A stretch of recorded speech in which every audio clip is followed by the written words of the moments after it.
es de las áreas con menos rating que hacen los estudiantes de medicina a la hora de priorizar qué estudian más o qué les interesa más, ¿no? Mucha gente pone, pues, no sé, cirugía, cardiología, medicina interna, cuando hacen esas encuestas, y al último figura la priorización de los temas metodológicos, de la medicina basada en evidencia en general, ¿no? Eso por un lado, que es la intención de aprender.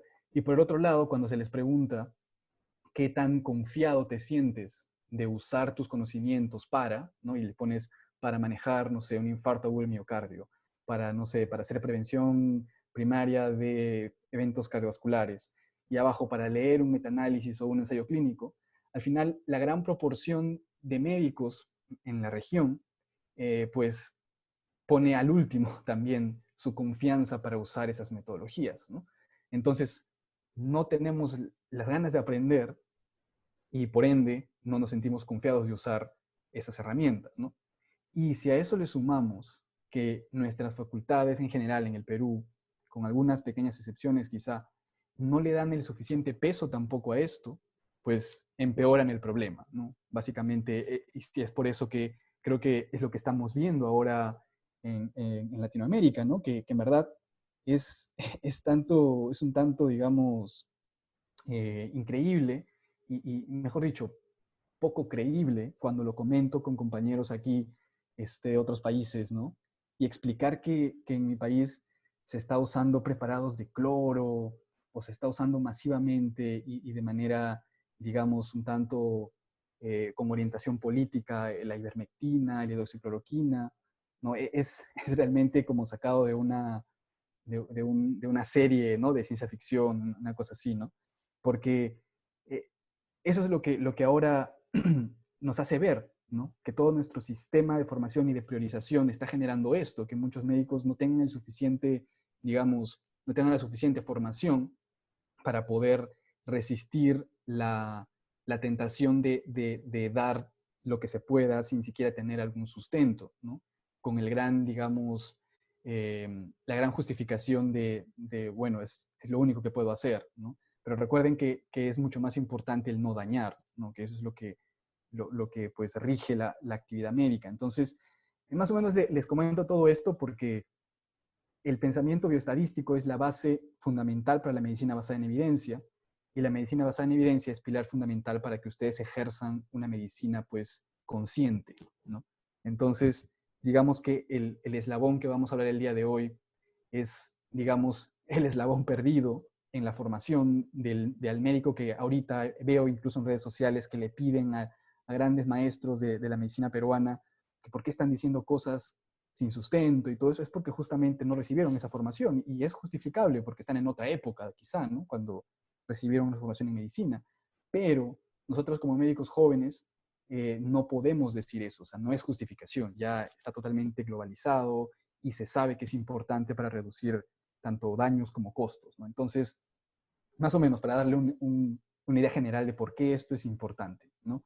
Entonces, bueno, no tengo ningún conflicto de interés con lo que vamos a conversar el día de hoy. Disculpen que las diapositivas están en inglés. Si hay algún punto que no está claro, me pueden decir, no hay problema. Eh, y básicamente, el primer punto, antes de entrar a la parte del pensamiento bioestadístico, es hablar sobre un poco de la ciencia en general, de por qué, digamos, un tanto filosófico, ¿no? De por qué el ser humano, a lo largo del tiempo, desde que empezó pues con una observación indirecta de los fenómenos que lo rodeaban, decidió estructurar todo ese proceso de pensamiento a lo largo del tiempo, ¿no? Lo cual pues ha llevado al avance de la civilización en general, ¿no? Y esa estructuración, de esa estructura que se generó de la metodología científica, ha sido aplicada básicamente a lo largo del tiempo con un gran objetivo, ¿no? Que es trasladarla desde una posición abstracta, digamos, filosófica, a una posición práctica, ¿no? Que se pueda aplicar y cambiar la realidad, ¿no? Ya sea por medio de aplicaciones directas, ¿no? De modificar comportamientos, modificar formas de accionar cosas, o generando tecnología, ¿no? Que es otra forma de cómo la ciencia puede cambiar la realidad. Entonces, ese proceso en epistemología se denomina como traslación del conocimiento, ¿no? O el trasladar el conocimiento desde generarlo, ¿no? Ya sea como una idea de investigación, con plantear tu metodología, ejecutarla, generar tus resultados, y luego empezar a organizar esos resultados para que puedan cambiar la realidad, ¿no? Entonces, eso mismo también se aplica en la salud, ¿no? Básicamente, como pueden ver aquí, no sé cómo se... Un momento. Ahí está. Entonces, como pueden ver aquí, podemos decir que hay un espectro de traslación que va desde la generación de evidencia, ¿no? Ustedes creando su idea de investigación, diseñándola, ejecutándola, ya sea un estudio observacional, un ensayo clínico, ¿no? Esa es la generación de la evidencia.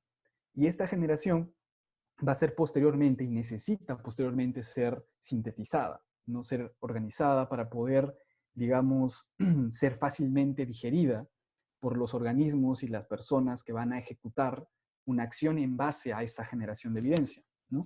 Entonces, ¿cómo se hace eso normalmente en el entorno médico, en la medicina? Es haciendo revisiones sistemáticas, ¿no? Que es justo lo que estábamos haciendo con el grupo que conversamos el año pasado, ¿no? Que es usar una metodología transparente para organizar toda la evidencia que ya fue generada y reportarla de una manera ya sea matemática, pues, haciendo un metaanálisis, o ya sea narrativa, con una tabla, digamos, descriptiva, ¿no? Pero ambas buscan sintetizar esa evidencia.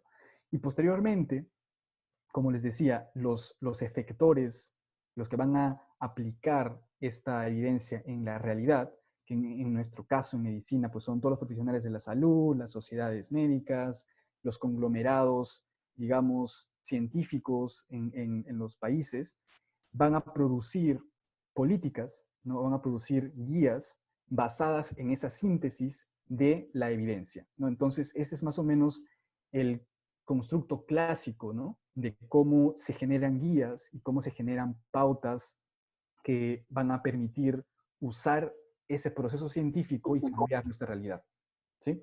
Entonces, eso es, digamos, el inicio de lo que se denomina medicina o un sistema de salud basado en evidencia, ¿no? Ahora, lo que sí quiero recalcar aquí para todos ustedes es de que no es que la evidencia sea el todo, porque eso es lo que muchas veces, y se comentaba en los años 60, 70, que los que iniciaron este movimiento, en verdad sí, realmente creían que la evidencia era todo, pero lamentablemente, como la salud, la enfermedad y en general el ser humano es un proceso complejo, no puede reducirse y asumir que puede ser medida a cabalidad. Siempre va a haber algunos puntos abstractos, algunos puntos grises que no vamos a poder del todo pues, explorar de manera tan sencilla. Entonces, es necesario, como les decía aquí, que en un sistema de salud o en una medicina basada en evidencia, la evidencia sea, digamos, usada en conjunto con la expertise clínica, ¿no?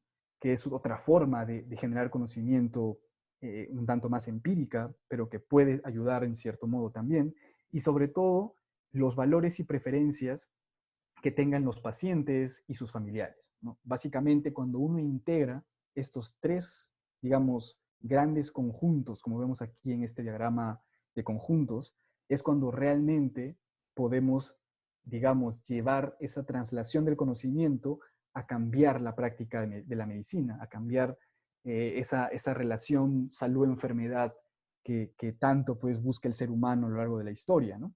Entonces, eso es el primer punto y el gran mensaje que quiero llevarles ahora, ¿no? Ustedes como médicos en formación están llamados a usar y a ser parte de un sistema de salud basado en evidencia.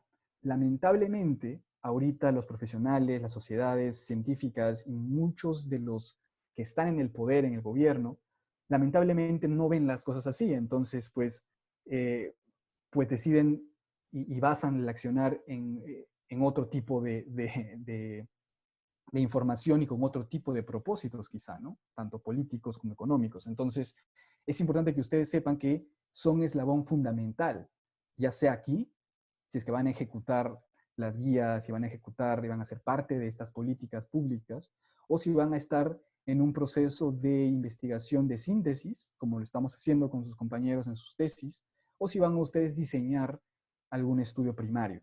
¿no? De una u otra forma están metidos desde que ingresaron y dieron su examen, ingresaron a la Universidad de Cajamarca y están estudiando medicina. Una de las cosas que deberían decirnos desde el inicio es que eres parte de eso, vas a seguir incluido. Escucho un ruido, no sé si o es mi audio. Ya, ahora sí está mejor. Entonces, es el primer punto, ¿sí? No se olviden, tampoco podemos ser dogmáticos y decir que la evidencia lo es todo y que si es que no hay un ensayo clínico no debemos hacer nada. ¿No? Ese extremo también es perjudicial para el sistema, ¿no? Pero el balance, como les decía, el estar en este equilibrio es lo que se busca y es lo que debe ser siempre, siempre, digamos, ponderado con ese gran adagio de la medicina de que primero es no dañar, ¿no? Entonces, mientras estés en ese entorno ético, es posible, pues, ejercer algún tipo de flexibilidad cuando se amerite, ¿no? Obviamente no en estas situaciones de pandemia y de posible mortalidad y más daño, si es que no está claro su efectividad, ¿no? Pero bueno, entonces ese es el primer framework de traslación que quería darles. El segundo, bueno, antes de eso, ¿hay alguna pregunta o algún comentario? ¿No? ¿Todo bien? Ok, seguimos entonces. El siguiente que me parece que es muy, muy importante también para ustedes, que seguro alguno de con los que estuvimos conversando el año pasado tendrán alguna idea también porque lo conversamos, es que lo que dijimos anteriormente es, digamos, la traslación general, ¿no? Del conocimiento en sí, que puede ser aplicado a múltiples áreas del conocimiento, no necesariamente solo a medicina, pero les he puesto el ejemplo en medicina. Pero hay otra traslación interesante, que es la traslación de la investigación clínica, ¿no? Que básicamente nos pone desde un lado, digamos, esta parte de aquí que es la T0, nos pone investigaciones de ciencia básica, que seguro ustedes han escuchado en sus cursos de microbiología, de parasitología o de farmacología, usando pues modelos animales, modelos celulares, para poder tratar de hallar mecanismos de acción, hallar posibles biomarcadores, diferentes o incluso probar posibles terapias, ¿no? Experimentales. Pero es importante que sepan que existen este espectro, ¿no? Que empieza desde el T0, que son los estudios en ciencias básicas. Luego pasamos a una fase de translación 1, la T1, que vendría a ser estudios en humanos, ¿no? Estudios que clásicamente son, pues, de prueba de concepto, ¿no? De proof of concept, o de estudios clínicos de fase 1, o los famosos first in human, que son como la primera vez que se va a usar algo en humanos. Obviamente, ¿qué característica tienen estos estudios? Que son muy controlados, como ven aquí, o sea, casi de laboratorio, y que tienen números muestrales, como ven aquí el número muestral, pequeño, ¿no? Entonces se empieza de esa forma, ¿no? Muy controlado, con números muestrales pequeños. Después, cuando ya se obtiene aquí un perfil de seguridad, se ve que, digamos, todo va bien en este primer pequeño paso de traslación hacia los humanos, es cuando se quiere dar un paso más allá hacia el entorno clínico, hacia la fase T2, ¿no? Que es una traslación hacia los pacientes, que es el clásico ensayo clínico, ¿no? Que estoy seguro que la mayoría de ustedes ha escuchado, ¿no? En el cual pues va a haber fase 2 y fase 3, que para hacerlo, digamos, de manera general y sencilla, vendría a ser un experimento en el cual se va a decidir darle a un grupo de pacientes de manera aleatoria, ¿no?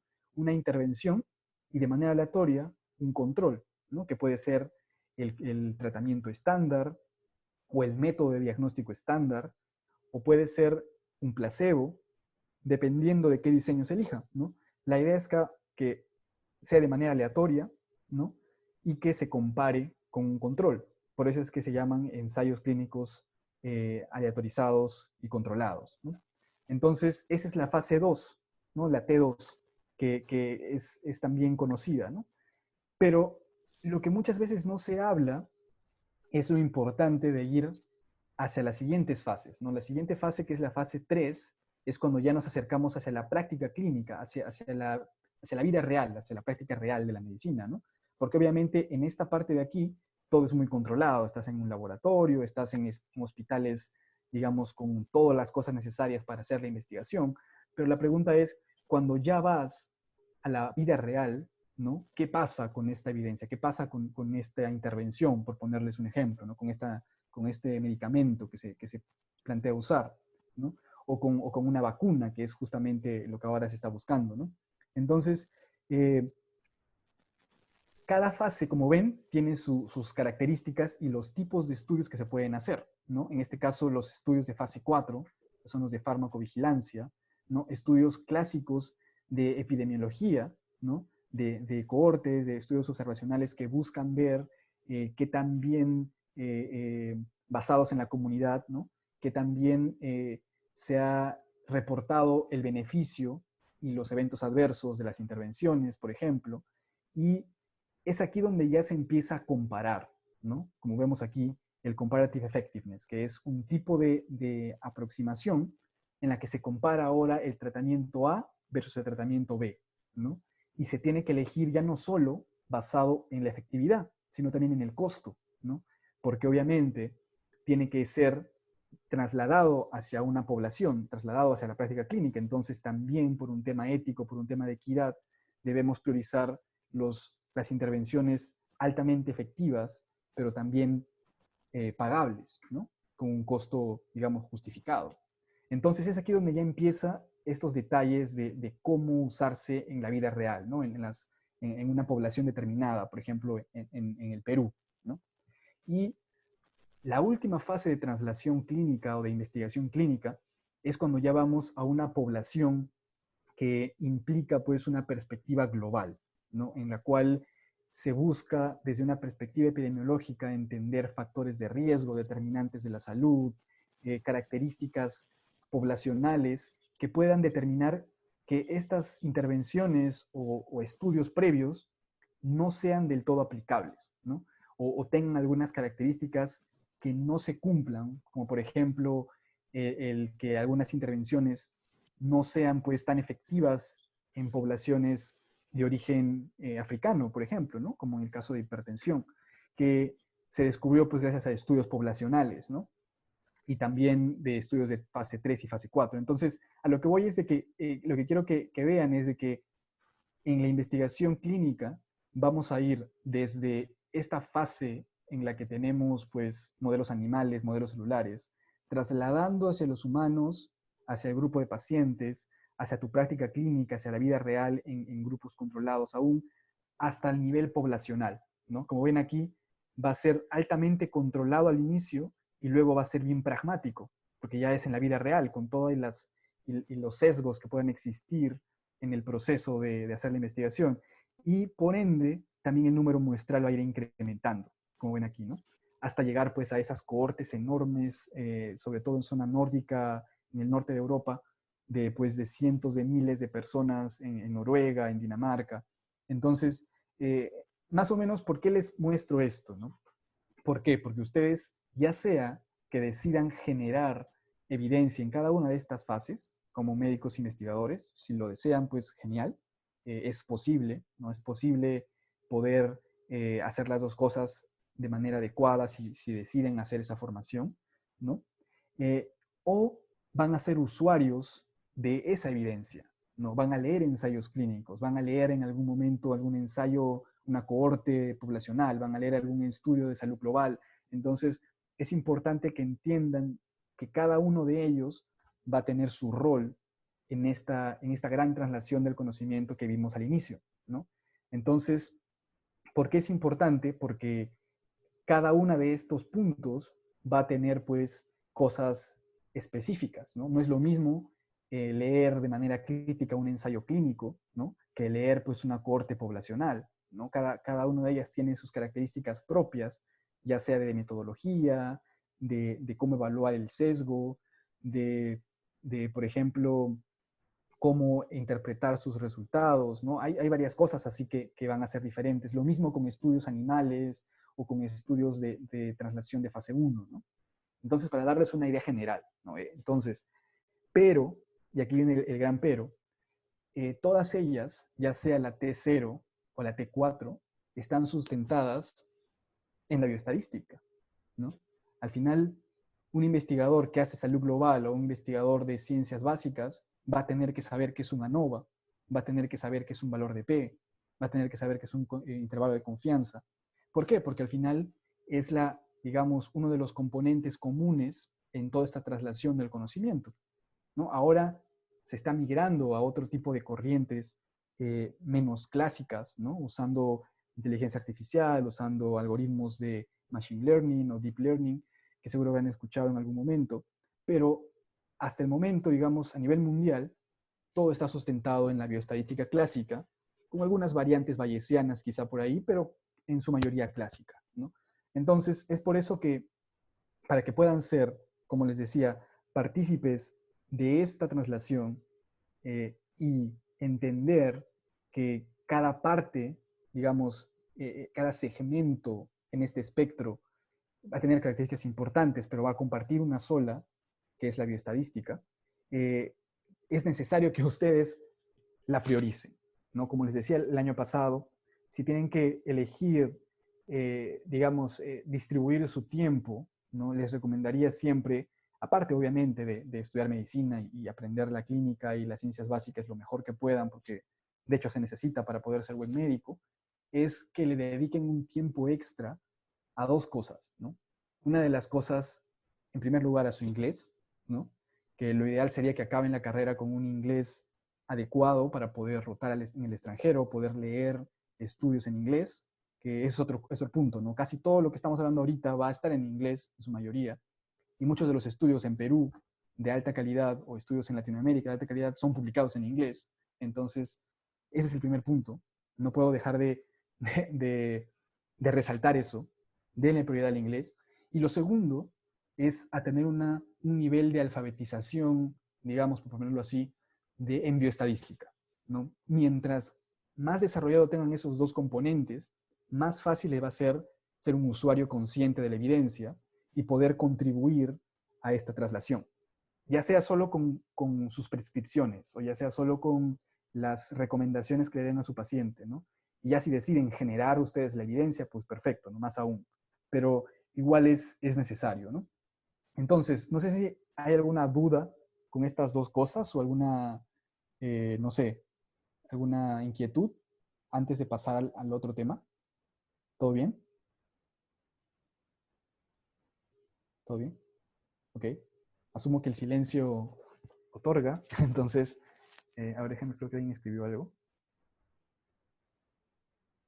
Ok, ok, todo bien. Listo. Entonces, el siguiente punto. Uy, no cambia. Ok, ahora sí. Entonces, bueno, esto ya lo conversamos, como decía, ciencias básicas, relación a los humanos. Esto lo vamos a pasar un poco rápido. Otra cosa que quizá no les mencioné es que justamente, como hemos dicho, que la bioestadística es algo en común entre todas, hay una metodología que también es común entre todas, que es justo la que conversaban ustedes la vez pasada, me parece que con Hugo, en el taller que hicieron, que son las revisiones sistemáticas, ¿no? O sea, al final ustedes pueden hacer una revisión sistemática de estudios de T4, de estudios de T3, de T2, de T1 o incluso de ciencias básicas, ¿no? Ahora es muy común ver metaanálisis de hallazgos en modelos de ratones genéticamente modificados, por ejemplo. Es totalmente posible, porque al final la metodología va a ser la misma. Van a tener que de manera transparente identificar los estudios, agruparlos, sintetizarlos y reportarlos, ¿no? Ya sea usando un método matemático como el de metaanálisis o un método digamos, más cualitativo o descriptivo, ¿no? Quizás ese es otro punto que lo tengo marcado ahí porque es interesante, ¿no? Que es una metodología que vale la pena dominarla, ¿no? Bueno, esto ya lo mencionamos también. Listo. Entonces, ¿cuál es el segundo punto que quería conversar con ustedes el día de hoy? Es con respecto a un cambio de paradigma, ¿no? Una cosa que siempre, digamos, noté, ya sea en mis clases de bioestadística que llevé en Perú y las clases que compartí, que vi en otras áreas, era de que la bioestadística y la enseñanza de la bioestadística está dada de una manera poco intuitiva, ¿no? O sea, empiezan pues mostrándote mucha teoría, te dan un montón de tablas de distribución, de valores críticos y un montón digamos, procesos matemáticos sin permitirte darle esa orientación práctica y esa orientación intuitiva. Entonces, al final, lo que generan es que se, se aleje a la persona que está aprendiendo, se aleje del tema, y lo único que quiera es pues pasar pronto esos, no sé, 4 meses que dura el curso, dar el examen final y olvidarse y nunca más volver a verlo en su vida, ¿no? O sea, en verdad eso es muy común. Como les decía, incluso estudios descriptivos que muestran eso, ¿no? Y eso es en parte porque la forma como lo enseñamos no es la más didáctica, ¿no? No es la más adecuada. Entonces, lo más importante es primero darnos cuenta que la bioestadística y el pensamiento bioestadístico es algo innato en nosotros, es algo que usamos todo el tiempo, ¿no? Y por ende, no debería costarnos tanto entenderla y aplicarla, ¿no? Obviamente, no empezando desde las fórmulas matemáticas directamente y todo eso, porque no vale la pena, ¿no? Obviamente, al final va a ser necesario si deciden ser investigadores full time o algo así, pero con que tengan la capacidad de interpretación ya es bastante, ¿no? Ya eso es, digamos, por encima del promedio normal de médicos en Latinoamérica. Entonces, ese es el objetivo, que la bioestadística ustedes la vean como un proceso de pensamiento, ¿no? Como una forma intuitiva de ver de manera lógica las cosas que suceden en su entorno. Básicamente así nació, ¿no? Luego se complicó por los matemáticos, pero así nació, de manera intuitiva. Entonces es lo que queremos hoy día recuperar con ustedes, ¿no? Bueno, en primer lugar, hay un libro muy bueno que justamente lo usamos en el curso de bioestadística aquí en el máster que estoy llevando, que es Fundamentos de Bioestadística de Rosner, ¿no? No creo que sí hay una versión libre, me parece que sí, o si no pueden buscarla en esas páginas, ¿cómo se llaman esas páginas? La de LibGen o no recuerdo el nombre exacto, que les permite buscar libros. Eh, Lamentablemente esas páginas están bloqueadas aquí y no se pueden usar, pero igual que Science Hub y esas cosas, pero aprovechen, ¿no? Cosas buenas también tiene el Perú, ¿eh? Latinoamérica en general. Entonces, es un libro muy bueno, ¿verdad? Es justamente basado en ese pensamiento un tanto más amigable, ¿no? Y de interpretación amigable de la bioestadística. Bueno, entonces, el primer punto a entender de cómo conceptualizar para ustedes el uso de la bioestadística es entender la diferencia entre una descripción y una inferencia, ¿no? De una manera sencilla, ¿no? Por ejemplo, cuando ustedes están, digamos, ante cualquier fenómeno, ante cualquier eh, hecho en su entorno, ¿no?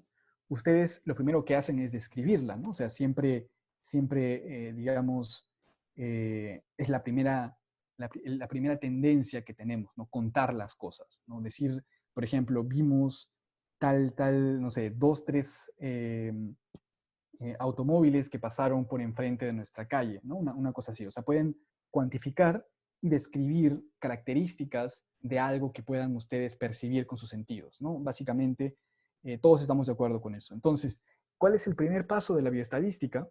Es usar notaciones matemáticas, casi siempre aritméticas al inicio, ¿no? Como eh, para describir esos hechos que podemos contar con palabras, ¿no? Como normalmente lo hacemos. Entonces, es ir de esa narración que estamos acostumbrados a hacer a hacer una descripción resumida. Entonces, ese es el primer paso, ¿no?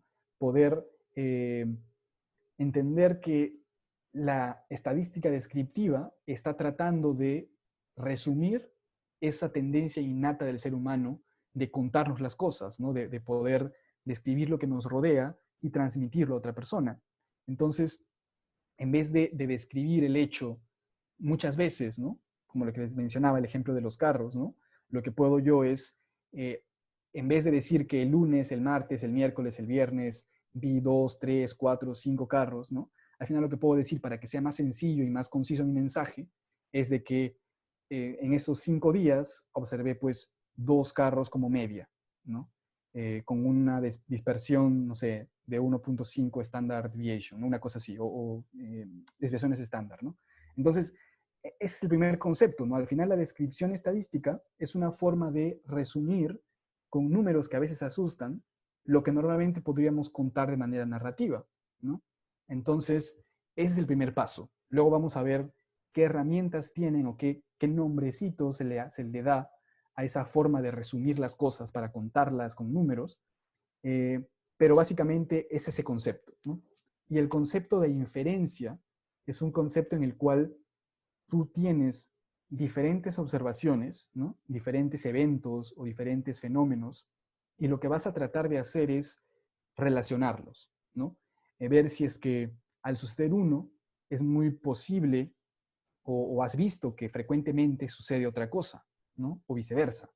Puede ser positivo o negativa esa relación, ¿no? O que, por ejemplo, cuando el valor de una cosa incrementa, la otra disminuye y eso es significativamente diferente, ¿no? Una cosa así, ¿no? Entonces, ese es el concepto clásico de inferencia, que al final lo que vas a hacer es usando un grupo de datos, ¿no? Para poder, digamos, generar una idea que todavía no la has medido, pero que es muy posible que suceda, ¿no? Es tratar de predecir algo, por ponerlo así de una forma sencilla, ¿no? Y el clásico proceso de inferencia, pues, puede usar, pues, digamos, múltiples datos o puede usar pocos datos, ¿no? La idea es que el concepto es ese mismo. Vas a agrupar esas dos cosas y buscar qué relaciones hay entre ellas, ¿no? Que es algo que hacemos muy comúnmente también, ¿no? Porque al final, mucha de nuestro accionar, digamos, como en nuestro comportamiento en sí, está basado en inferencia, ¿no? Por ejemplo, ¿no? Si tú sabes que la primera vez que estuviste, no sé, de niño, ¿no? Con tu mamá y, no sé, rompiste un florero, por ejemplo, ¿no? La primera vez rompiste el florero y luego recibiste pues una, no sé, te gritaron o te castigaron, ¿no? Y posteriormente volvió a pasar, no fue un florero, pero fue otra cosa, ¿no? Entonces tú lo que vas a hacer es ir asociando que esos dos fenómenos tuvieron otra observación asociada a que sucedió esa, ¿no es cierto? Entonces, ¿qué es lo que vas a hacer? Es inferir que cada vez que tú hagas algo similar, vas a recibir ese regaño o ese, no sé, castigo.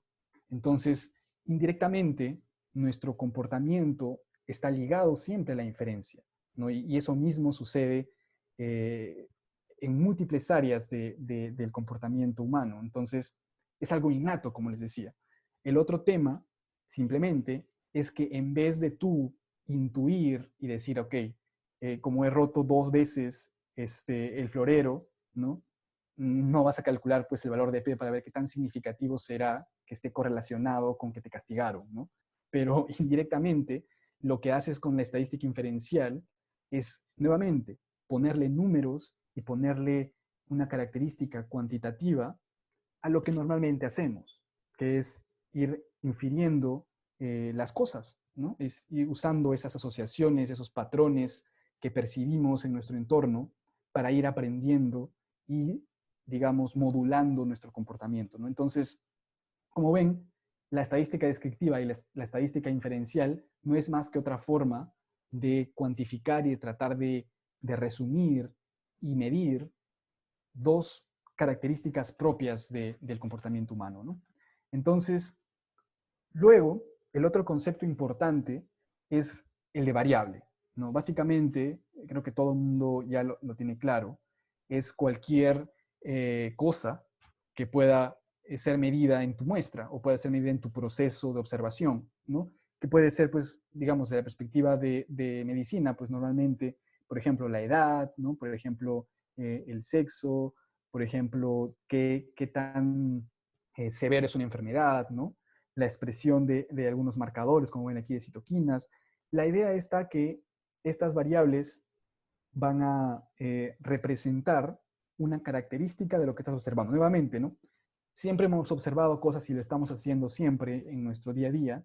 Lo único que está haciendo la estadística es formalizar que eso que observabas se va a llamar variable digamos, en el argón en general estadístico. toda cosa que vas a observar va a ser una variable y va a haber, por supuesto, tipos de variables, ¿no? Entonces, esas cosas que observabas, ¿no? Y que ya les pusiste un nombre específicamente de manera formal, van a tener también características que las permite agruparse entre ellas, ¿no? Y esa división, pues, es muy variable, depende mucho del autor, pero lo más sencillo es definir, pues, variables continuas o variables cuantitativas, ¿no? De variables categóricas, ¿no? En general. Entonces, digamos, esas dos grandes definiciones podrían ser lo más sencillo. Y dentro de esas categóricas puedes tener, pues, dicotómicas, que vendría a ser sí y no, ¿no? O dos cosas como que son complementarias, como estás vivo o estás muerto, ¿no? O algo así. O puede ser nominal, en la que tienes pues múltiples características o múltiples niveles en la variable, pero que no tienen un orden, simplemente están de manera aleatoria, como por ejemplo la raza o la etnia, ¿no? No tiene un orden específico, pero son varias categorías, ¿no? Es una variable categórica nominal. O puede ser ordinal, ¿no? En la cual, por ejemplo, si la enfermedad es leve, moderada o severa, es una variable que te está indicando una dirección, ¿no?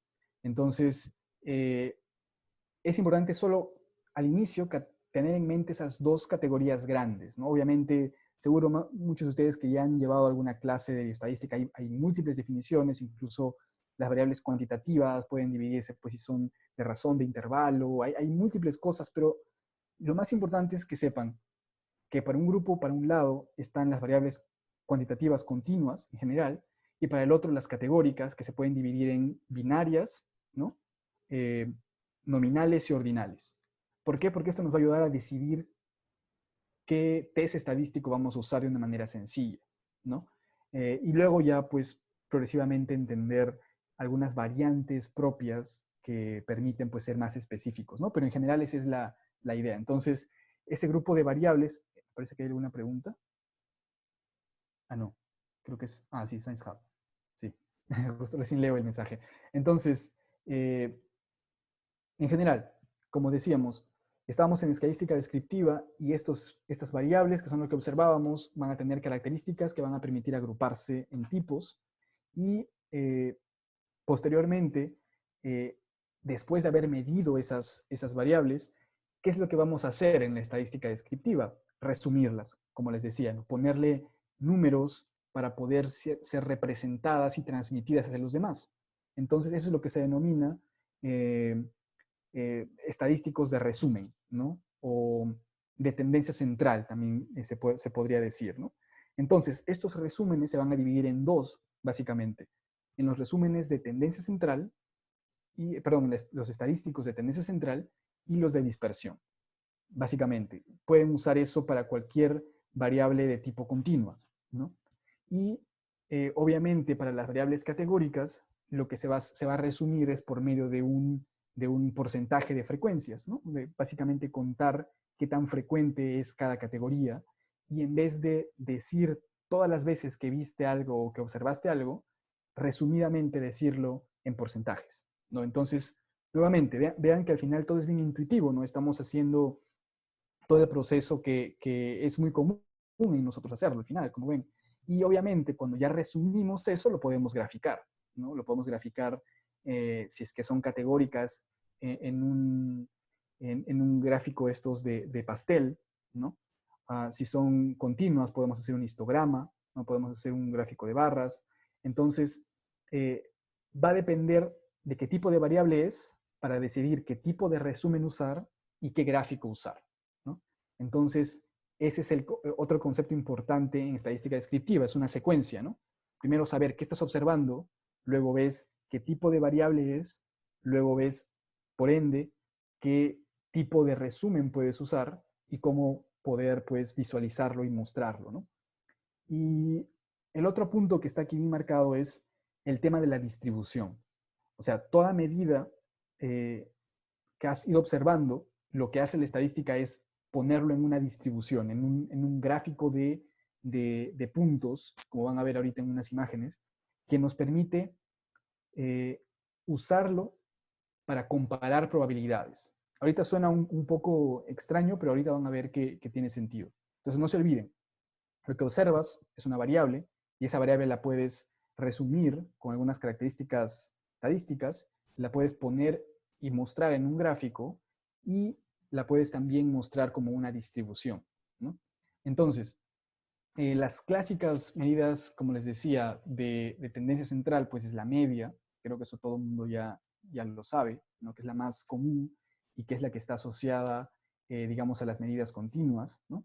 Y para medir la dispersión, que vendría a ser qué tanto se aleja los puntos de la media, ¿no? Por ponerlo de manera sencilla, qué tanto se dispersan alrededor de la media, pues es la desviación estándar, ¿no? Y la desviación estándar va a depender de una fórmula específica, tanto de la varianza como de la desviación estándar en sí misma, pero no entremos a ese detalle ahorita todavía, sino simplemente tener en cuenta que la media va a marcarte un punto en tu grupo de datos, ¿no es cierto? Y la desviación estándar te va a decir qué tanto los otros datos se alejan de tu media, ¿no? Qué tanto están dispersos alrededor de la media.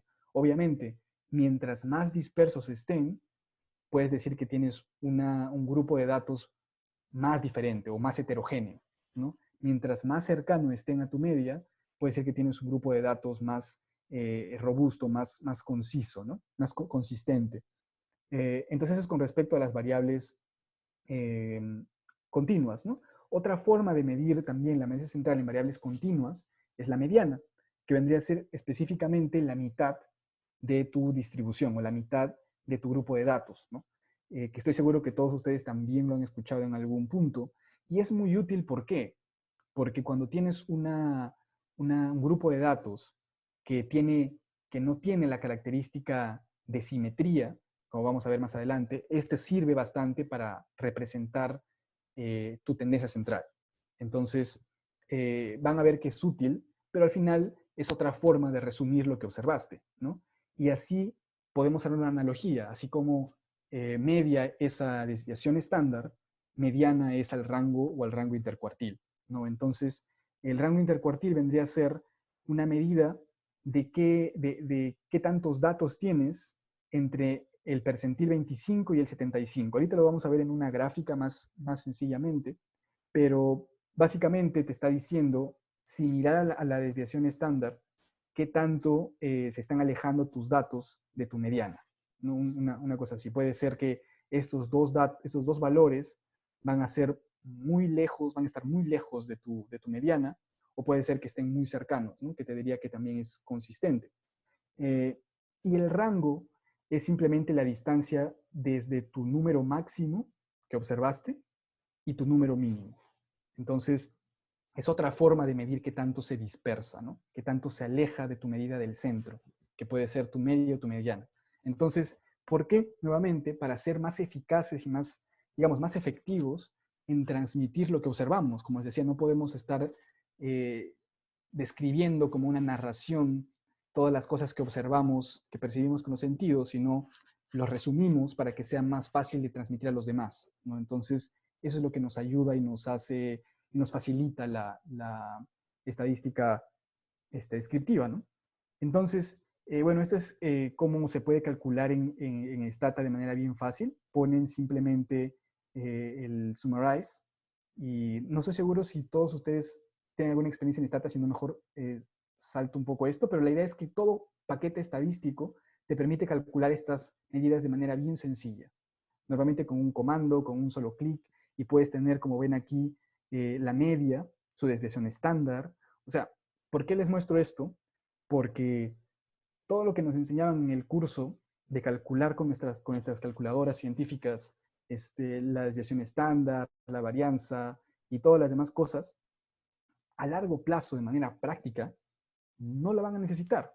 Lo que tienen que entender es qué significan, básicamente. Es cierto que quieran ser matemáticos o estadísticos, ¿no? Pero desde la perspectiva pragmática, para que ustedes puedan ser usuarios, digamos, conscientes de la evidencia, necesitan entender qué significa una mediana y una desviación estándar, qué significa una media, una desviación estándar, una mediana, un rango intercuartil. Cuando lo lean en métodos o en resultados de los papers que van a tener que leer, les sirve entenderlo y no les sirve pues la fórmula que se memorizaron para poder pasar el examen de bioestadística, ¿me entienden? Por eso es que al final el mismo sistema educativo es el que está generando esta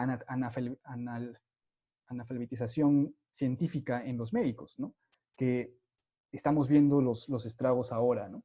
Pero bueno, entonces quiero un momento traer un segundo, porque quiero dibujarles una cosa para que sea más sencillo.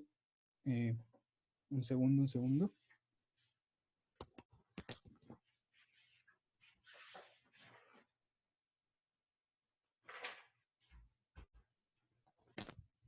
A ver si se puede ver.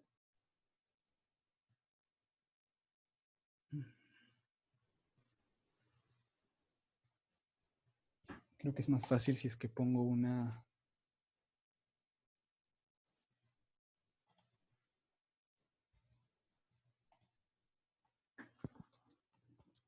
Ahora déjenme ver. Ahora sí. Listo, entonces, lo que quería mostrarles era de que estábamos diciendo, ¿no? Que teníamos la descripción, ¿no? Que es lo que estamos tratando ahora de formalizar con números. Entonces tienen ustedes su, el promedio, tienes el standard deviation y tienes la mediana y tienes el rango intercuartil, ¿no? Entonces, cuando ustedes observan, por ejemplo, en la persona 1, 2, 3, 4, 5, etcétera, por ejemplo, la edad, ¿no? Entonces, le preguntan pues a la persona 1, están observando de manera sistemática, porque al final eso es lo que hacemos con el método científico, y tienen pues que tienes aquí 5, 6, 20, 15, ¿no? Entonces, y así sucesivamente hasta la persona K. Entonces, ¿por qué les planteo esto? Porque esas observaciones, como les decía, pueden ser resumidas como media o mediana, y puedes tú medir qué tanto se aleja los otros números de la media o de la mediana, ¿no? Usando estas dos medidas, la desviación estándar o el rango intercuartil. Entonces, y luego eso lo puedes generar en un gráfico, ¿no? Pero lo que quiero mostrarles o comentarles ahora es que lo que se visualizó inicialmente cuando se empezó a generar datos aleatorios hace muchos años, digamos, cuando surgió la idea de Gauss, básicamente, de distribuciones, lo que se dio cuenta es cuando él generaba datos aleatorios, ¿no? Imagínense que vamos a generar datos aleatorios de edad y cuando llegamos hacia un punto, por ejemplo, vamos a tener aquí que alguien tiene aquí, por ejemplo, 5 años, ¿no? Y aquí alguien 7, y luego aquí alguien 6, y así y alguien tiene aquí, no sé, 90, ¿no? Y así sucesivamente, esto es edad, ¿no? Entonces, cuando vas generando datos aleatorios, vas a ir poniendo números que lo que vio Gauss es de que mientras, si los datos provienen de un grupo homogéneo, ¿no? Y sigues muestreando y sigues, digamos, observando y observando y observando, va a haber un patrón característico, ¿no?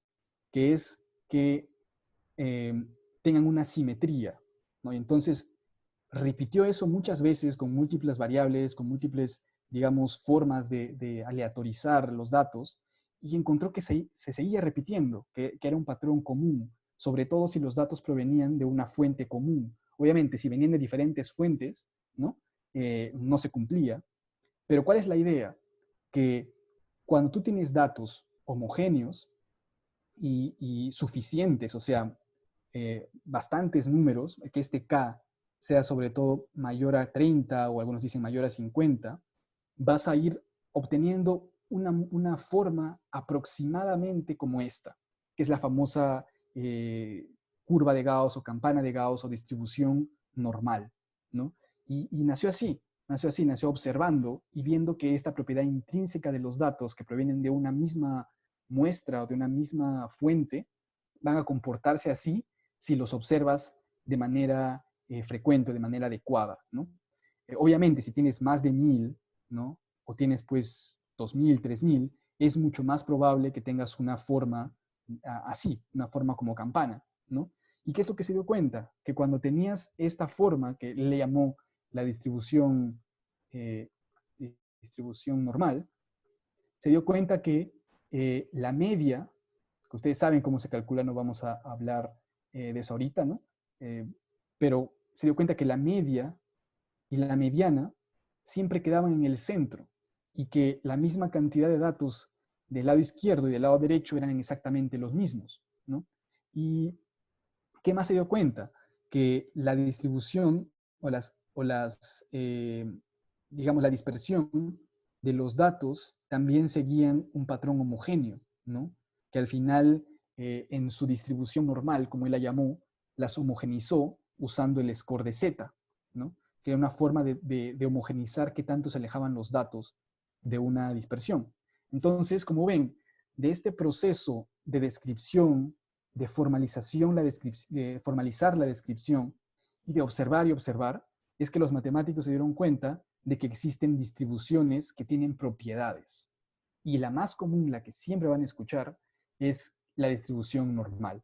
Ahora, hay múltiples distribuciones, no es la única, no hay distribuciones de diferentes índoles, pero la característica que quiero que se acuerden es que una distribución simplemente es cuando tú haces un plot, o sea, un gráfico de múltiples observaciones, como en este caso de la edad, ¿no? Y cuando las observas de manera frecuente y provienen de una misma fuente, es muy posible que encuentres esta forma normal que reportó Gauss, ¿no? ¿Y por qué sirve? Porque como les decía, tiene propiedades de simetría, tiene propiedades de dispersión constante y por ende puede ser usada para contrastar hipótesis. Ya van a ver ahorita en un rato cómo, pero este concepto es muy importante porque si son constantes las dispersiones, ¿qué quiere decir? Dos cosas, que el área bajo la curva de cada lado va a representar el mismo número de población, el mismo número de muestra, ¿no? O sea, va a haber aquí el mismo número de personas que aquí, porque es simétrico y la dispersión es simétrica, ¿no? Y vas a tener la misma probabilidad de que suceda. Por ejemplo, vas a tener la misma probabilidad que suceda que un valor sea mayor a 90 aquí, o que, a ver, pongamos de 90 aquí y aquí que sea 7, para poner un ejemplo, ¿no? 7 y acá 90. Va a haber la misma probabilidad que un valor suceda que sea menor de 7 o que un valor sea mayor a 90. Entonces, esta famosa curva nos permite inferir cuántas personas hay aquí o cuál es la probabilidad de que alguien esté en este lado de la curva. Como ven, ese es el concepto más importante de todos porque de esta distribución es que nace todo el contraste de hipótesis de la estadística inferencial. Esto es bien importante. No sé si alguien tiene alguna duda o alguna cosa que es mejor aclarar. Sobre todo el proceso de cómo después de observar y de resumir esa observación con medidas matemáticas, repitiendo y repitiendo las observaciones, es que Gauss y otros colaboradores de la época vieron que existe un patrón común en el gráfico que representan esas observaciones. Y ese patrón depende de dos cosas, de que observes muchas veces lo mismo y que esas observaciones provengan de la misma fuente. Cuando cumples esas dos características, es muy probable que obtengas esta distribución aproximada que tiene propiedades especiales. Y esas propiedades especiales son las que usamos para todos los test estadísticos en su mayoría. Los clásicos, ¿no? Obviamente los bayesianos no, pero los clásicos usan exactamente esto y ahorita van a ver cómo. Pero lo que quiero que entiendan es que es un proceso intuitivo que siguieron los estadísticos de la época, ¿no? ¿No hay ninguna duda aquí? ¿No? ¿Todo bien? Una de dos, ¿no? O no entendieron nada o todo está muy bien. Hola. ¿Todo bien, no? Genial. Listo. Entonces, espero que tenga sentido. Luego, será bueno que lo vuelvan a repasar. Les voy a pasar unos links sobre el tema también, pero Pero este es el concepto fundamental. O sea, este es, digamos, el paradigma que cambió el método científico en su momento. Porque ahora ya no era simplemente suficiente decir que algo pasaba de manera frecuente, sino ahora comparándolo o usando esta curva, podías decir la probabilidad de que suceda. ¿Entienden? Entonces, eso era lo más importante, ¿no? Ahorita vamos a ver un ejemplo para que quede más claro, pero eso quería... ahora, ¿cómo pasó el...? Ya. Entonces, después de hablar eh, de esa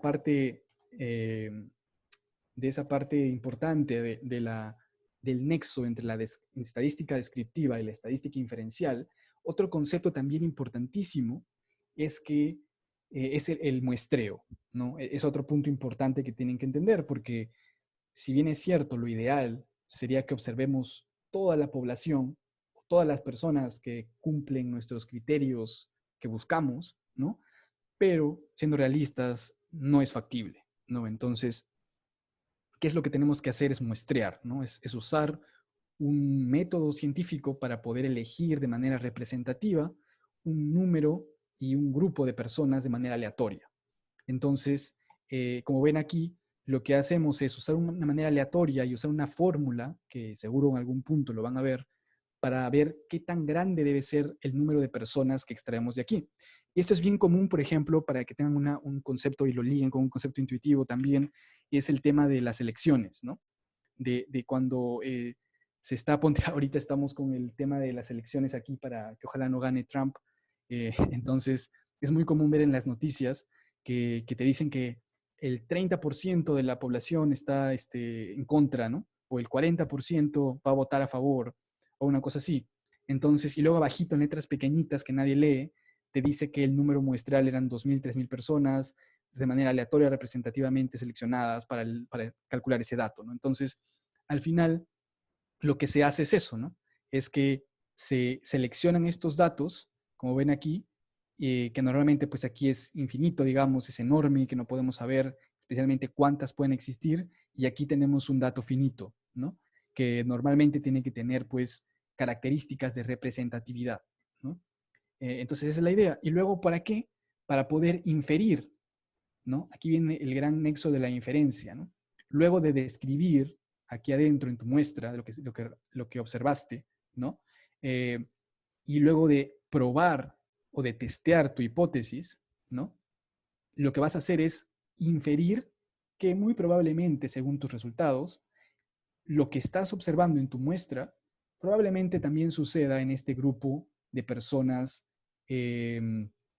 digamos, enorme que no pudiste tener acceso, ¿no? Entonces, este es el gran rol de la inferencia estadística, ¿no? Eh, ¿Y por qué es importante esto? Porque esto está ligado también a otro concepto que es la validez externa y la validez interna, ¿no? La validez interna vendría a ser qué tan bien observaste y describiste y usaste tu método internamente en tu muestra, y la validez externa es qué tanto lo que obtuviste en tu muestra o encontraste en tu muestra puede ser extrapolado a tu población. Entonces aquí sería la validez externa y aquí la validez interna, ¿no? Entonces, como ven, es otra forma de medir eh, nuestros enfoques, tanto descriptivos inferenciales, en la relación de muestra-población, ¿no? Obviamente, hay opciones o hay casos en los que se puede observar toda la población, sí, muy cercano a la población, por ejemplo, un censo, ¿no? O estudios censales en general tratan de no muestrear, sino de ir casa por casa y acceder a cada uno de los entes a observar, pero obviamente no es la forma más, digamos, factible, ¿no? Pero también es posible. Entonces, después, hasta el momento, vamos entendiendo entonces la descripción, cómo se resume, cómo se hizo el nexo de la descripción con la distribución, ¿no? Y cómo para poder observar tenemos que muestrear, ¿no? Ahora, hay otro concepto importante y es el de el estimado puntual y el estimado de intervalo. ¿Qué quiere decir eso? Que déjeme ponerle otra vez aquí una, creo que es más fácil si muestro así para poder ser más rápidos. Eh, una de las cosas es que, por ejemplo, ¿no? Ya tienes la observación 1, 2, 3, 4, 5, como decíamos, ¿no? Que era la edad, y tienes aquí, pues, no sé, valores aleatorios, eh, y lo que uno ya ha hecho es, pues, calcular la media, ¿no? Calcular el SD, o puedes calcular la mediana con su grado intercuartil, ¿no? Digamos que tenemos esos datos, pero al final, lo que vamos a hacer, imagínense, bueno, no vamos a calcular ahorita, pero imagínense que la media sea pues aproximadamente, no sé, veintitantos, porque se está jalándose por el 90 por el tema de la dispersión, pero imagínense que sea 25, para ponerle un número más redondo. Entonces, luego la dispersión probablemente sea alta, porque como ven tenemos 90 aquí, tenemos 5 aquí, ¿no? O sea, tenemos datos que están en los extremos de las edades, entonces probablemente la dispersión sea alta. Entonces digamos que pues es 10, poner un número redondo también. Y que con estos datos lo que estamos viendo es una medida puntual. O sea, cuando reportamos eso en nuestro estudio, o cuando ustedes leen eso en nuestro estudio, nos está diciendo con este 25, ¿no? Que tenemos pues un punto en toda tu distribución, ¿no? Está diciendo que el centro de tu distribución, este es el 25, ¿no? Entonces, si es que es normal, si es que fuese normal, pero normalmente vamos a asumir que es normal, y tienes ese solo punto. Ahora, eso no es suficiente. Ese es el otro concepto. Cuando ustedes lean un artículo, el valor puntual no es el más importante, sino es el valor de intervalo, que vendría a decirte el intervalo eh, que hay entre los valores posibles que puede tener esta variable en las observaciones que pueden existir. Ese es el concepto. ¿Por qué? Porque necesitamos saber todo este espacio, no solamente el 25. ¿Por qué? Porque no es suficiente, por ejemplo, imagínense que es 25, pero va desde 1 hasta 100. Entonces, no nos asegura nada este valor. A diferencia que si es un 25 y que tiene, pues, desde 22 hasta 28, ¿no? Este es un valor más preciso, ¿no? Su intervalo es más angosto. Entonces, nos da más seguridad de que este 25 puede estar representando la medida real, ¿no? Entonces, por eso es importante que sepan que el valor puntual no significa mucho si es que no viene acompañado de un valor de intervalo, que el clásico valor de intervalo es el intervalo de confianza, ¿no? Que es el famoso intervalo de confianza, el 95%. Entonces, ¿por qué les menciono esto? Porque va a ser muy importante para cuando ustedes interpreten. Acuérdense que un intervalo angosto es, digamos, entre comillas, mejor, más robusto para ser interpretado, ¿no? A diferencia de uno eh, muy amplio, ¿no? Entonces, vamos a saltar esta parte de aquí eh, para poder entrar a la parte de probabilidad. Entonces, hasta ahí, ¿hay alguna duda? ¿Todo bien? Para ya ir a la parte final de cómo ahora usamos esa distribución para poder medir probabilidades, ¿no? ¿Todo bien?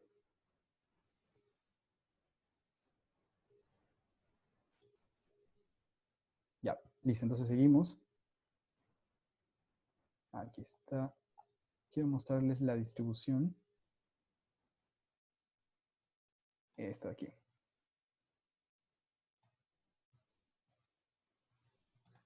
Aquí. Entonces,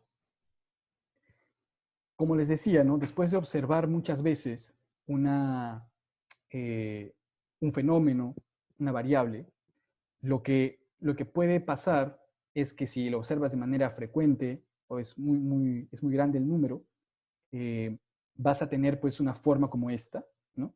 En la cual puedes normalizarla usando la distribución estándar normal, ¿no? Que es una variante fija de la distribución normal, que es la que les decía, que Gauss al final, al ver que esto era tan común, él fundamentó una desviación, una distribución estándar fija, en la cual le puso el valor de z como la distribución, y que se dio cuenta de que cada área debajo de la curva representa el número de observaciones, la cantidad de observaciones y por ende también la cantidad de probabilidades de que algo suceda.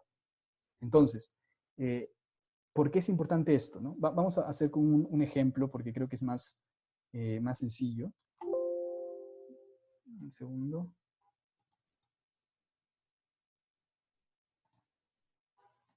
Por ejemplo, ¿no?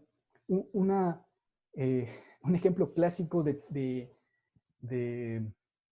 prueba de hipótesis. Por ejemplo, imagínense que vamos a usar una moneda, ¿no? El clásico ejemplo de la moneda. Entonces, imagínense que vamos a hacer un juego entre nosotros, ¿no? Que, que vamos a lanzar una moneda, ¿no? Y obviamente no tienes dos opciones, teoría, 50% de que sea cara o de que sea sello, ¿no es cierto? Entonces, lo que vamos a hacer es que si es que sale cara, ustedes me tienen que pagar $20 y si es que sale sello, yo les pago, y pago y aquí recibo, ¿no? Entonces, eh, básicamente es 50-50, entonces en teoría no, no favorece a nadie, en teoría puede ser suerte, ¿no? Entonces, lo hacemos, lanzamos la primera vez la moneda y salió cara. Entonces, me tienen que pagar $20. Entonces, me siento con suerte y digo, vamos a hacer nuevamente, ¿no? De repente ustedes pueden recuperar los $20 nuevamente y volvemos a hacer lo mismo, ¿no? Entonces, volvemos a lanzar la moneda y nuevamente me vuelve a salir cara. Entonces, vuelvo a recibir otros $20.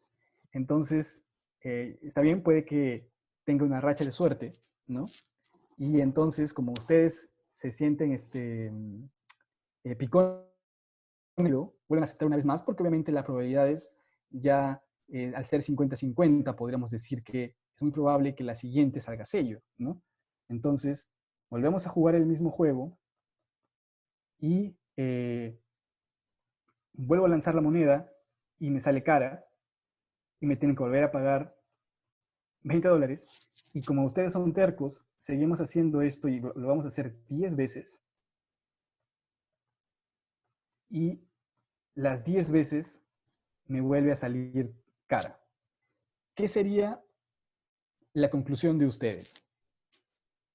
¿Qué es lo primero que pensarían si jugamos eso y 10 veces lanzo la moneda y las 10 veces me sale cara? ¿Qué sería lo primero que pensarían?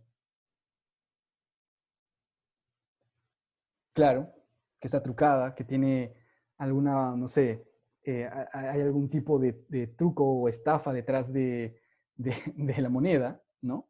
Que muchas veces pasa. Eh, y es exacto lo que ustedes están haciendo. Básicamente están haciendo una prueba de hipótesis, ¿no? ¿Por qué? Porque están comparando observaciones y viendo qué tan raro sería que algo suceda y por ende no es solo suerte. Algo está detrás que está haciendo que se vea este resultado, ¿no? Por ejemplo, ustedes sabían que aquí el 50% era 50-50, aquí también 50-50, 50-50, y así sucesivamente hasta las 10 veces, ¿no? Entonces, luego al multiplicar, como ustedes saben, su teoría de probabilidades y hacer todo el cálculo matemático, mi probabilidad de haber sacado 10 veces cara estar muy cercana al 0.05, ¿no? Es bajísima comparada con los 50-50 de cada uno, ¿no? Entonces, ¿qué es lo que hemos hecho ahorita? Es definir de manera intuitiva lo que hicieron en un consenso hace mucho tiempo. ¿Por qué usar el famoso 0.05 para definir un test de hipótesis, ¿no? Básicamente, ¿cuál es el concepto? Que cuando algo es lo suficientemente extraño de que suceda, o extremo, porque estamos hablando de una distribución, ¿no? De una distribución así. Entonces, si algo sucede, pues aquí, lo normal era que me salga cara, sello, ¿no? Cara, sello. Pero imagínense que, o sea, esto es cara, esto es sello porque es una variable binomial. Y imagínense que muchas veces me ha salido hacia un lado eh, el número de veces sello o veces cara, ¿no? Entonces estoy alejado de lo que normalmente pasa. Por eso es que se dice extremo. Pero para que sea más sencillo, si algo pasa de manera rara o es muy extraña que suceda, pero sucede, es que se dice que hay algo detrás que podría estar influenciándolo. Así nació de manera intuitiva, ¿no? Entonces, vamos a formalizar esta idea. Mi hipótesis nula, ¿no? Va a ser que, o la hipótesis que yo tengo a priori, porque conozco la moneda o he visto la moneda antes, es que el número de caras va a ser igual al número de sellos, ¿no? Entonces, vamos a ver ahora que, por ejemplo, lo que yo estoy buscando es que tenga, pues, que el número de caras, porque con eso voy a recibir los 20 dólares, sea mayor que lo de sello. Entonces, si yo consigo en mis 10 intentos que cara sea más veces que sello, podría decir que es un valor extremo, ¿no? Pero no es suficiente con que sea extremo, sino tiene que ser muy extremo, tiene que estar en este lado. Y el ejemplo clásico es que me salga 10 veces una moneda la misma cara, o el mismo lado, mejor dicho.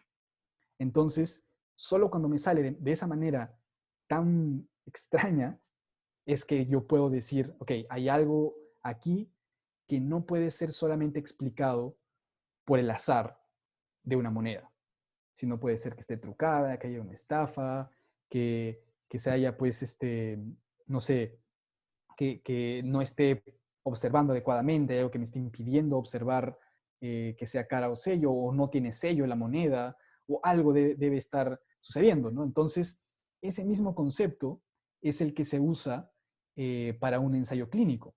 Por ejemplo, ahora vamos a hacer esto mismo eh, con el ejemplo de un ensayo clínico, ¿no?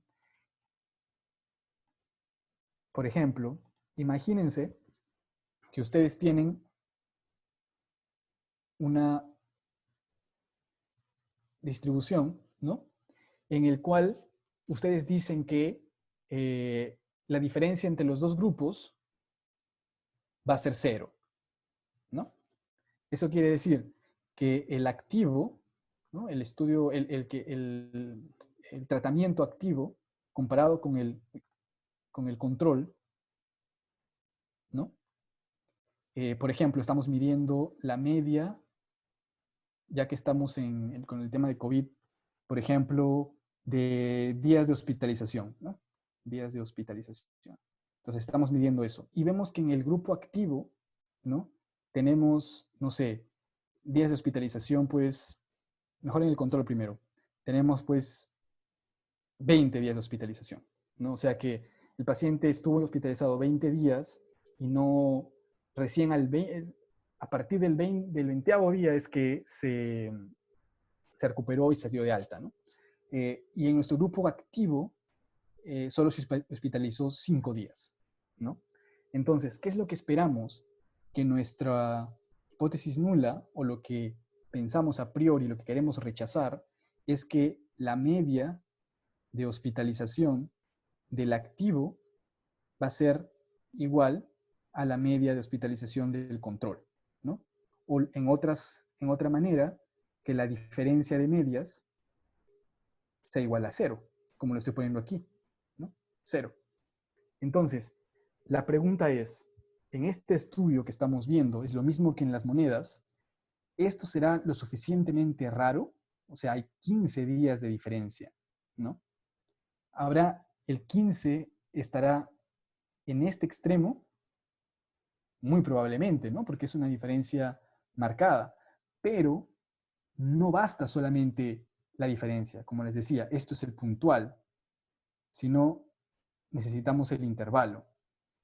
Entonces puede que este activo haya tenido de 5 el puntual, pero haya tenido pues desde 1 hasta 20 o hasta 30, ¿no? Una cosa así. Y el de aquí ha sido 20, pero haya ido pues desde 19 a 21. Entonces, al final se van a dar cuenta que los intervalos se sobrelapan, ¿no? está este dentro de, el de aquí está dentro del de aquí. Entonces probablemente no haya una diferencia tan marcada. Pero, ¿qué tal si el, ¿cómo se hace para borrar? Lo volvemos a poner aquí mejor. ¿Qué tal si el intervalo sea 5, pero es de 1 a 7? Y el otro es 20, y aquí es de 19 a 21, ¿no? Entonces ustedes ven aquí que este intervalo no se superpone con este, y la diferencia parece ser muy significativa, ¿no?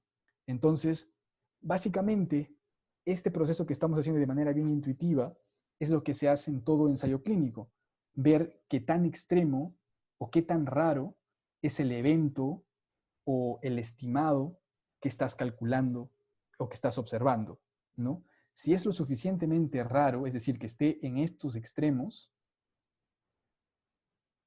como ven aquí, es que decimos que la famosa probabilidad de menor a 0.05.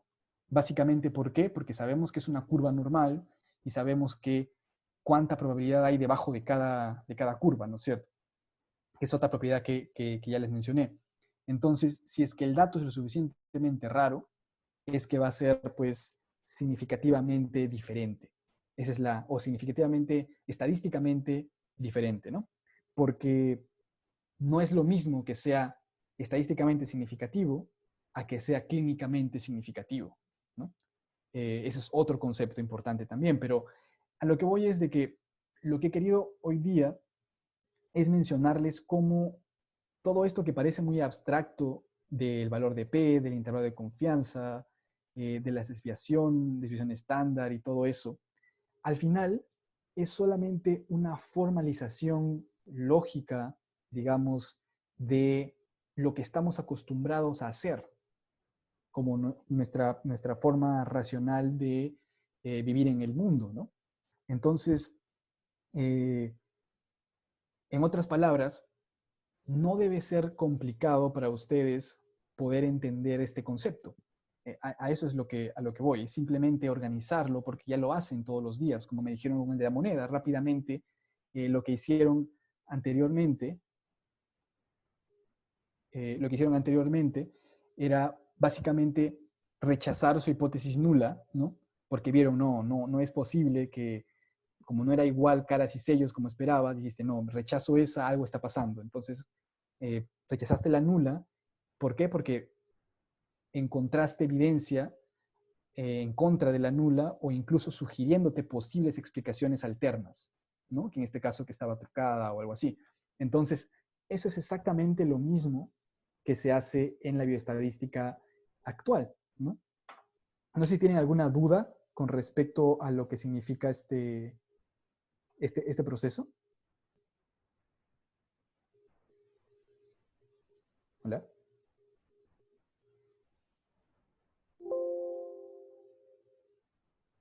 ¿Me escuchan?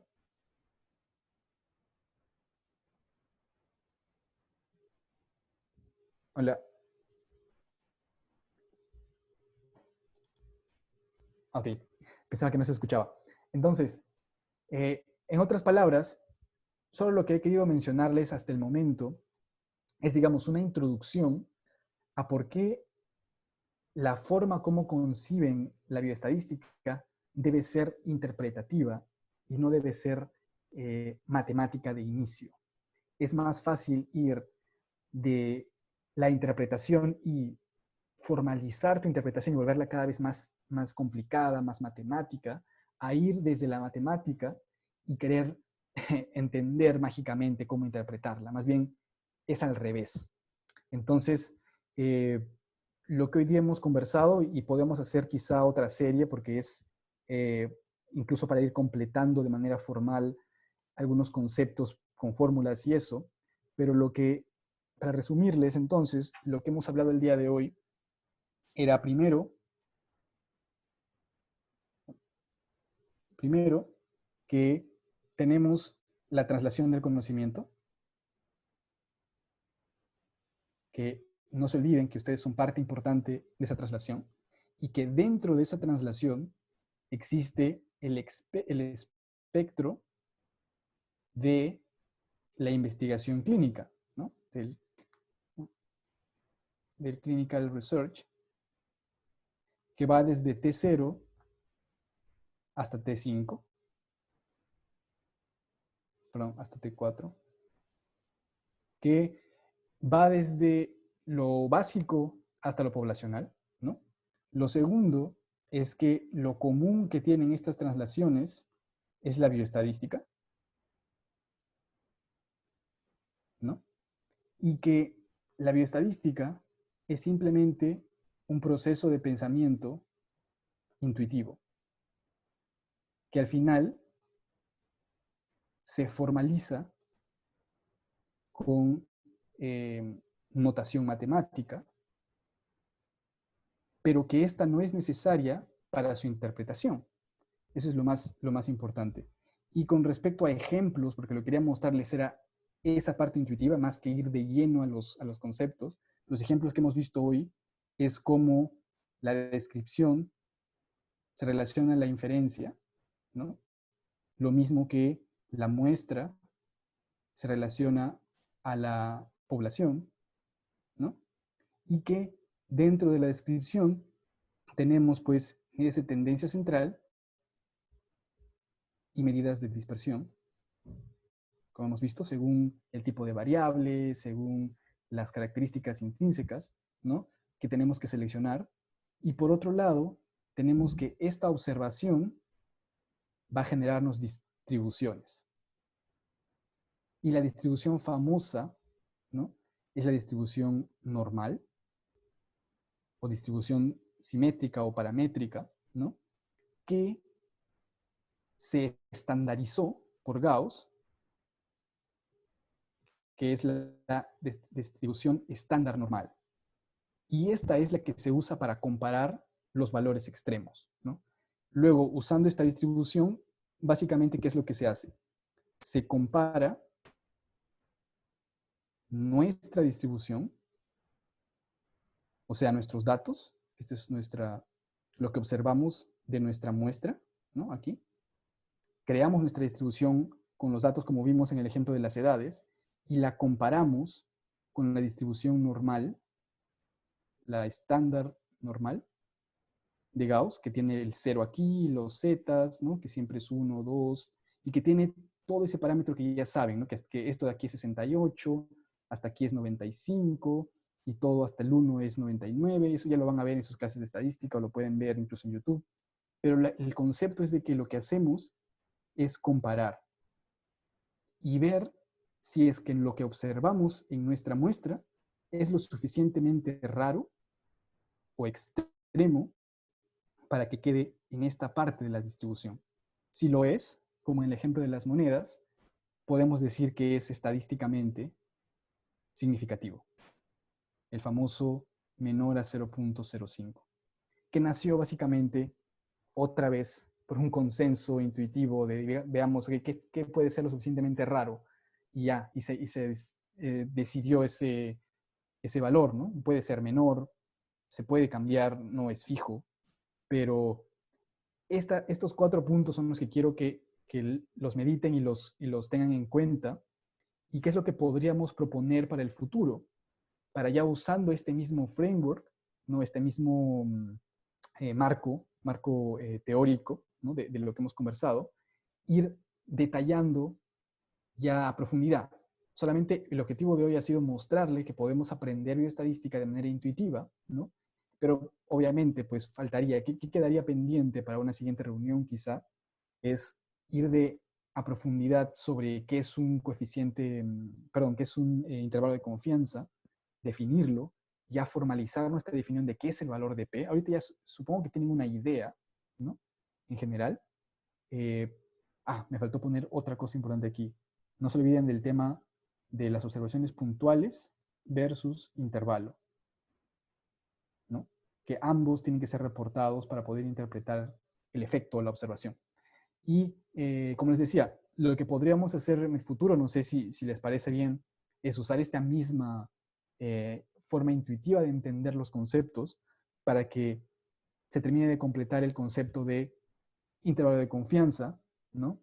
Y formalizar el concepto de P. Estoy seguro que ahora tienen una idea, ¿no? Son los valores extremos en tu distribución, que pueden representar qué tan raro fue lo que observaste, pero hay definiciones un tanto más teóricas y más, digamos, estadísticamente correctas que obviamente deberían saber, ¿no?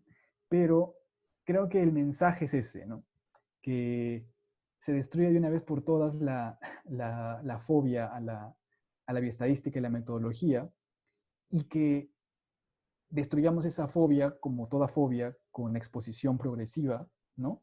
Y con un cambio cognitivo, ¿no? Que consiste en primero entender lo importante que es. Hemos hablado de un espectro de traslación enorme y que lo único común que tiene es la bioestadística, entonces vale la pena aprenderla o al menos interpretarla. Y nada, eso es lo que quería conversar con ustedes el día de hoy. No sé si tienen alguna pregunta.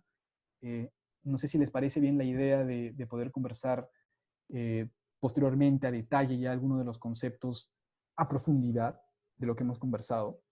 Eh, pero no sé, quiero escucharlos también un poco antes de irme. ¿Me escuchan? Claro, sería muy provechoso poder tener algunas reuniones adicionales para poder ver este tema de la bioestadística, sobre todo desde el punto de vista desde donde lo he enfocado hoy, porque ya hemos estado quizás teniendo unos acercamientos al tema, escuchando por ahí algunas otras ponencias